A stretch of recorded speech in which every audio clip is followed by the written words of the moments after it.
This is the 16th Convocation committed to justice and peace, sponsored by, organized by the Ministry of Justice, which has been in existence in the Archdiocese for exactly the same 16 years. Because the creation is a gift before it is something to be analyzed.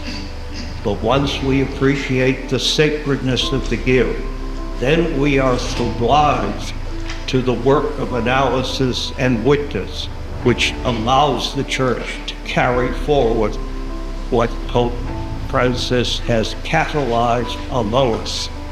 And so now we entrust all our work into the hands of the risen Christ. This is a cosmic document, and our Christ is a cosmic Christ, and our global church is called to witness to this in the very time in which we live. So it strikes me that your gathering today is fundamentally a gathering about relationship, right? Msgr also mentioned that in his homily. And the Holy Father knows the biblical truth that our relationship with God, our relationship with one another, and our relationship to creation itself, these are interwoven elements of the same thing. And so we are called in this Holy Eucharist to be more and more aware of our dependence upon God's grace and mercy, more and more aware of the communion that exists among us as the children of God, more and more aware of the magnitude of the gift that the Lord has entrusted into our care and the creation that surrounds us with such beauty and richness. As Pope Francis stresses in his 2015 encyclical Laudato Si on care for our common home, everything is interconnected. And this invites us to develop a spirituality of that global solidarity, which flows from the mystery of the Trinity, as it tells us.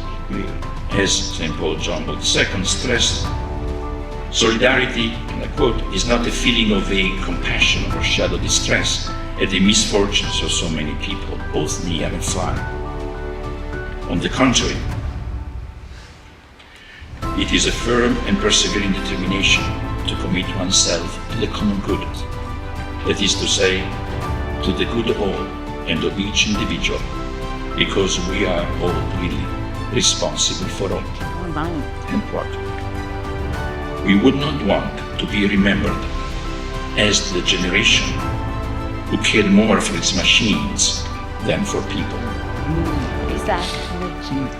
What is one thing that you do daily to care for our common home that our audience could implement in their lives today? You start, Mary? I turn off the lights. And my husband goes crazy about that. He says, why do you love darkness so much? For me, it's trying to build community. And that can be with my students, with my colleagues, with people in my neighborhood. It's building that community and making that connection and learning something new, just one new thing about somebody, and opening that up, opening that relationship up, and either for the first time or if it's already open, trying to build it so that it's deeper, I think is one thing I try to do on a daily basis. So I'm a convert to water bottles instead of plastic bottles. And it's got to the point where I just am not happy. I see somebody going down to Costco with, one entire cart full of water bottles. And I almost stop them and ask them, why are you doing that? But think about it, we don't have to do that.